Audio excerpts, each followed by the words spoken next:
कारण प्लास्टरिंग के समय बहुत सी ऐसी गलतियां हो जाती है जिसका खामियाजा हमें जिंदगी भर उठाना पड़ता है। आपकी प्लास्टरिंग वॉल्स पर या पेंट पुट्टी की गई दीवारों पर कुछ महीनों में ही कुछ इस तरह के क्रैक्स आने शुरू हो जाते हैं। आपका प्लास्टर झड़ने लगता है और कई बार तो आपकी छत का प्लास्टर भी कुछ ही महीनों में नीचे गिर जाता है। तो प्लास्टरिंग के समय आपको कुछ जरूरी काम करने होते हैं ताकि आपकी प्लास्टरिंग वॉल में किसी भी तरह के क्रैक्स ना आए और ये मजबूती के साथ एक लंबे समय तक चल सके। तो अगर आप भी अपना नया मकान बनवा रहे हैं और प्लास्टर का काम शुरू करवाने जा रहे हैं तो उससे पहले आप ये वीडियो जरूर देखें। मैं गारंटी देता हूं इसका आपको बहुत ज्यादा फायदा होगा। तो चलिए वीडियो शुरू करते हैं और देखते हैं कि हमें प्लास्टरिंग का काम कैसे कराना है। तो फ्रेंड्स, सबसे पहली बात, अगर आप प्लास्टरिंग का काम शुरू करवाने जा रहे हैं तो जाहिर सी बात है कि आपका ब्रिकवर्क का काम कंप्लीट हो चुका है। तो सबसे पहले तो आपको यही इंश्योर कर लेना है कि आपके ब्रिकवर्क का काम पूरी तरह से कंप्लीट हो चुका हो, यह आधा अधूरा न बचा हो। दूसरी इंपॉर्टेंट बात, स्लैब ढलाई के बाद जब स्लैब की शटरिंग खोली जाती है तो स्लैब कॉलम और बीम्स में शटरिंग की कीले, बाइंडिंग वायर्स और प्लाई के टुकड़े चिपके रह जाते हैं और खासकर सीलिंग में। तो सबसे पहले तो आपको इन सभी चीजों को हटवा लेना है। सेकंड, अगर दीवारों पर किसी भी तरह की कंक्रीट गिरी हो उसे साफ करवाना है। अक्सर स्लैब कास्टिंग और लिंटल बीम कास्टिंग के समय दीवारों पर कंक्रीट गिरकर सेट हो जाती है, आपको इसे पूरी तरह क्लीन करवाना है प्लास्टर से पहले। थर्ड, अगर आप पुरानी दीवारों पर प्लास्टर करवाने जा रहे हैं तो ऐसी दीवारों से उखड़े हुए पपड़ी बने हुए प्लास्टर पेंट को पहले ही हटा लेना है।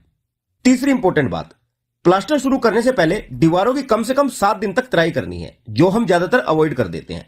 आपकी दीवारें एकदम गीली होनी चाहिए, ये अच्छे से पानी को एब्जॉर्ब कर चुकी हो और इनमें नमी हो, नहीं तो प्लास्टरिंग के समय आपकी दीवारें प्लास्टरिंग के मसाले का ही पानी एब्जॉर्ब कर लेंगी, जिससे बाद में क्रैक्स आएंगे। और ड्राई वॉल पर अगर आप प्लास्टर करते भी हैं तो इन पर बॉन्डिंग अच्छे से नहीं बनेगी। तो प्लास्टर करने से पहले आपकी दीवारें अच्छे से भीगी होनी चाहिए और इन पर किसी भी तरह की धूल मिट्टी नहीं होनी चाहिए, ये पूरी तरह से एकदम साफ होनी चाहिए।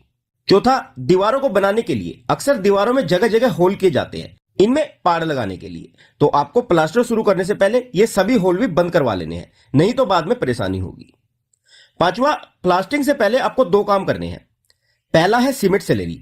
एक तो आपको पूरी दीवार पर सीमेंट स्लैरी का घोल मरवाना है, जिसे देसी भाषा में नीरू भी कहते हैं। यह घोल न तो ज्यादा पतला होना चाहिए और न ही ज्यादा मोटा, बस ये अच्छे से दीवार पर चिपक जाए। इससे प्लास्टर दीवार पर अच्छी पकड़ बनाता है। और दूसरा, जहां जहां आपके कॉलम और बीम है वहां आपको सूखी सीमेंट मारनी है।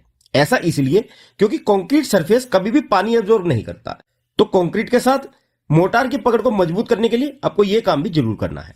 छठा, कंक्रीट और दीवार के जंक्शन पॉइंट पर, जैसे कि आपका दीवार और बीम का ज्वाइंट हो, कॉलम और वॉल का ज्वाइंट हो, या फिर इलेक्ट्रिकल और प्लम्बिंग कंड्यूटिंग के लिए जो दीवार में झिरी काटी गई है, इन सभी जगहों पर आपको 8 इंच चौड़ी चिकन मैश, जिसे मुर्गा जाली भी बोला जाता है, यह फिक्स करवा लेनी है प्लास्टर करने से पहले, ताकि प्लास्टर को मजबूती मिले और बीम कॉलम ज्वाइंट्स पर क्रैक ना आए।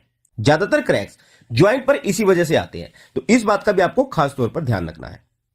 सातवां, अब आपको 2 बातें ध्यान रखनी है। पहला तो आपको प्लास्टर का लेवल मार्क करना है ताकि प्लास्टर की थिकनेस को मेंटेन किया जा सके। आपको प्लास्टर की थिकनेस का भी प्रॉपर ध्यान रखना है, वह कम से कम रखनी है।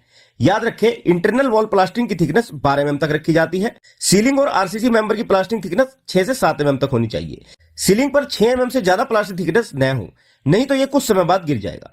और बाहरी दीवारों की थिकनेस 15 से 20 mm तक रखनी चाहिए।